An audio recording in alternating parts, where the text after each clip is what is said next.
Start आगे आपन को परिचय मो ना हूँ उपेन्द्र सुनानी। आज जेन अंतर्जातिक महिला दिवस जेन पालन करे सर केन माध्यम रे पालन करले आज आम कक्सरा ब्लॉक खुंटिया पंचायत रे नागरिक विकास संगठन रो अंतर्जातिक महिला दिवस पालन करथिलो। एथिरे आमर उर्मी लीडर और जनसाथी भाई भौणी मैंने सहयोग करथिले। एथिरे आमर मुख्य अतिथि भाव आमर खुंटिया सरपंच मैडम आसीथिले। CHO मैडम NM दीदी अंगनवाड़ी दीदी आशा दीदी एम समस्ते आसीथिले योगदान देइथिले। सेमानकर अभिभाषण रखी माँ मान को उत्साहित करथिले जे गोटे नारी मान को गोटे संघर्षपूर्ण जीवन तांकर सफलता आड़ को कढ़ाई ने से विषय रे उपस्थित मुख्य अतिथि माने वार्ता रखी माँ मान को उत्साहित करथिले।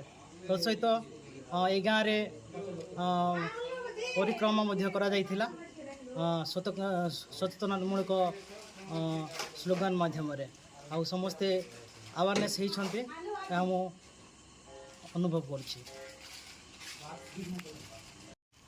मैडम आपन को परिचय आज्ञा मैं बासंती सुनानी सह शिक्षयित्री सरकारी उच्च विद्यालय खुंटिया।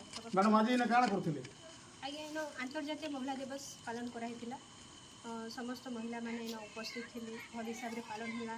आमे सावित्री बाई फुले तांकर ने पुष्प सुपन अर्पण कलु केक काटलु तापर गाँव रे परिक्रमा होला बहुत भल लागला।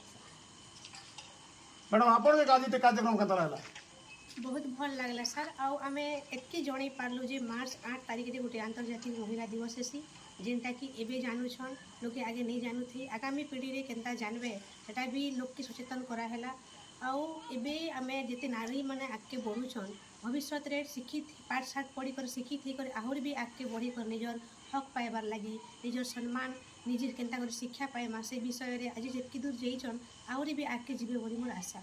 आज जेन प्रोग्राम रे माँ मन केते ताମାନେ सचेतन हेले बोली आपन निजे मने भावछ निहाती भाव रे आमे जेतकी सचेतन करैछु से तांकर निजे सचेतन हेकि तांकर भविष्यत पिला छुआ को भी सचेतन करैबे बोली आमे आशा करिछु।